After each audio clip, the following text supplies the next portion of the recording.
Now the serpent was more subtil than any beast of the field which the Lord God had made. And he said unto the woman, Yea, hath God said, Ye shall not eat of every tree of the garden? And the woman said unto the serpent, We may eat of the fruit of the trees of the garden, but of the fruit of the tree which is in the midst of the garden, God hath said, Ye shall not eat of it, neither shall ye touch it, lest ye die. And the serpent said unto a woman, Ye shall not surely die. For God doth know that in the day ye eat thereof, then your eyes shall be opened, and ye shall be as God, knowing good and evil.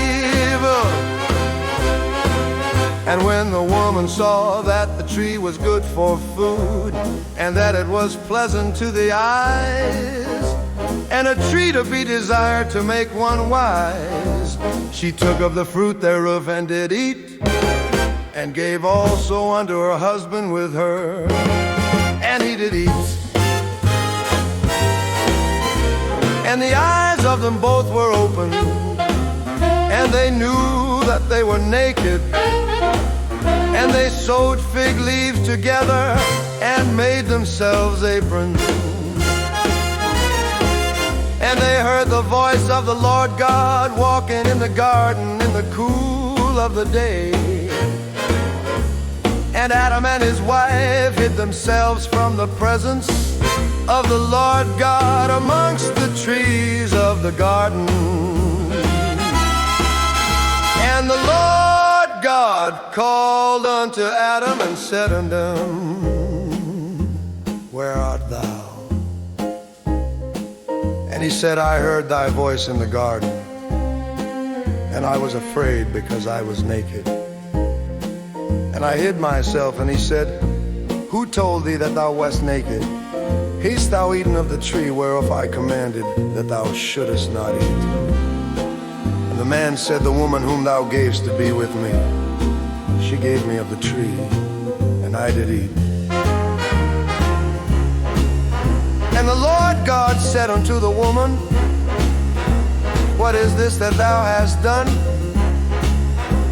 And the woman said, The serpent beguiled me, and I did eat.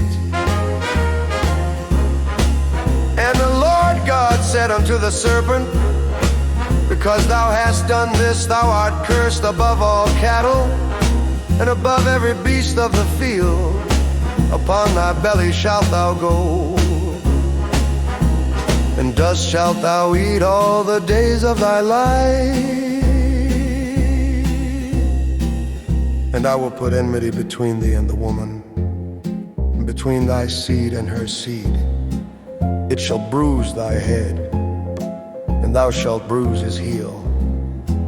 Unto the woman he said, I will greatly multiply thy sorrow and thy conception. In sorrow thou shalt bring forth children, and thy desire shall be to thy husband, and he shall rule over thee.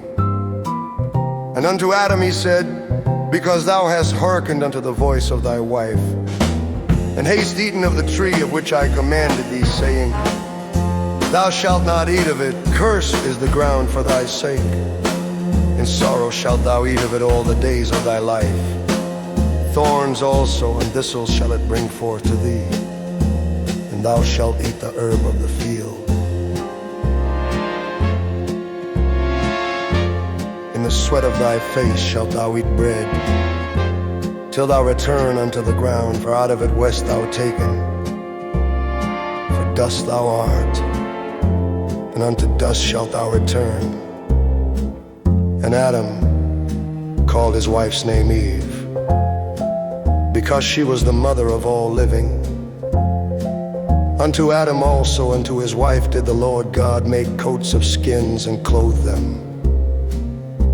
And the Lord God said, Behold, the man is become as one of us, to know good and evil.